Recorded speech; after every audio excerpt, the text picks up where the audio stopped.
Welcome back to First Look, the show where we give you just a taste of an upcoming board game. Today, I'm going to be talking about the expansion to Cloudspire, which is called Ankar's Plunder.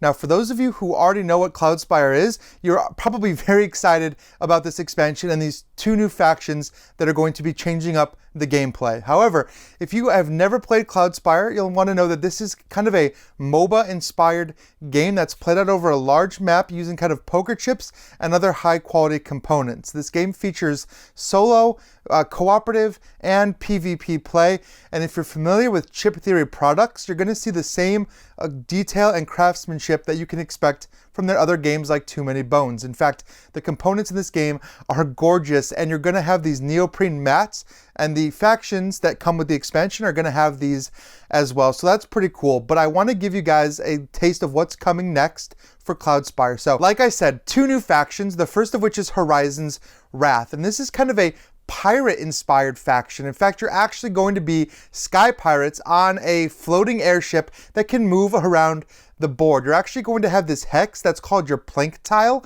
that you can actually pick up and move around and kind of drop your units off to steal plunder from your opponents, because of course you're going to be taking a lot of very pirate-inspired actions, and that fortress of yours, that airship, can actually, like I said, move around the board. In addition, it's going to have its own defenses, things like cannons that can fire at other flying units or actually fire away at the hexes away from the plank and kind of give you bombardment and things like that. Now, the gameplay is going to feature a lot of the same upgrades and talents that you'd kind of expect to see in a pirate-based faction. For one, those cannons can be upgraded with your air defense system. You're going to be able to upgrade things like the captain's quarters, the crew quarters, and the ship itself. And you're going to be able to get a variety of talents that involve stealing that plunder from other players. Now, a lot of these talents are going to focus on kind of being a pirate, and the one that I'm most interested in, or that I think is super unique, is the sacrifice talent. And you're going to have these little units that are only kind of designed to be sacrificed. Whenever you sacrifice one of these units, you're going to be able to upgrade your other units and kind of make them better. The other interesting mechanic about this faction is the morale system. You are a pirate crew. You have to keep that morale up if you want to keep being successful. And you're going to be able to increase that morale through a variety of ways. One, of course, is going to be raiding your opponents and defeating their units to get morale. This morale can actually be spent during the prep phase and turned into CP. So the more morale you have, the better you're going to be functioning as a unit. So if you want to play a faction that is kind of completely pirate themed and gives you a lot of those cool pirate abilities, then this is definitely the faction for you.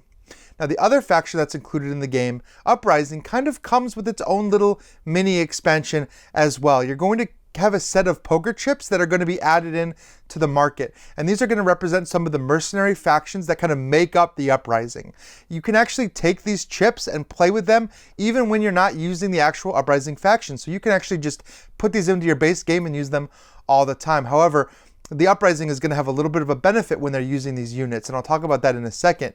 But first, I want to talk about the thing that makes Uprising very unique, and that is their fortress is actually not on the board at all. It's off somewhere far away, and they have mastered teleportation technology. This is going to allow them to build warp gates on the map and actually send their units through the warp gates to these specific points in time. Now, the difference between them and the plank that the pirates have is that the plank can be picked up and moved around, while these gates are stationary. They can be destroyed, so they need to be defended. You can actually lose all of your gates and have to rebuild them from scratch if you want to maintain that conduit.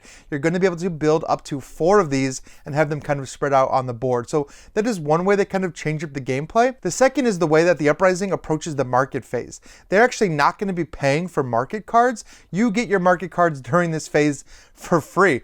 And after everyone is done with the market phase, you're going to get your own private draft phase. So you're going to get 3 actions to take on the market that no one can interrupt. These include just taking a card for free or just wiping the whole market and being able to choose from the newly refreshed draft. No one else is going to be able to draw, so you're going to have first pick at all these new cards. And like I said, 3 of those actions. Now, you still have to pay to build your spires and equipment and things like that, but being able to get these things for free is hugely important for this faction because you have a wide variety of talents in this game, and the Uprising is going to be able to specialize in kind of a jack of all trades and kind of pull a bunch of different talents, and so you can customize this faction the way you want to play them. Now you're going to start with the leader in play. This is Nudarat. He's the new leader that's included in the expansion, and you're going to start with some of these militia tiles or tokens in play as well. So this is the Uprising. All of their tech and advancements are based around the idea of kind of repurposing things. You're going to be able to cash in old things to get some source back, and this is going to give you the ability to remain flexible and kind of change up your strategy during the game. So that's a very, very unique, different faction. It's going to require a different kind of strategy in planning ahead where you're going to put those gates, where you're going to want your units to be in the future, not necessarily where the issue is happening right then. So both of these two factions are going to be included in the expansion, and you're actually going to be able to get these on Kickstarter along with the base game. So for those of you who missed out on the Kickstarter and maybe regretting that, you're going to have the option to get that now as well, and you can get everything bundled together for you. In addition, like I said, there are those multiple different modes of play. Now, personally, I'm a cooperative player. I enjoy playing this game cooperatively, but I know that there is a large solo following. A lot of you out there watching right now are probably solo gamers. It's good to know. You'll probably be happy to know that they're going to be supporting these modes going forward in a bunch of new scenario packs. However, Chip Theory Games has been very tight-lipped on what is actually going to happen during those scenarios. In fact, even I did not get access to those new scenarios, just the new factions to kind of play with the PvP mode or maybe some of the old scenarios from the base game.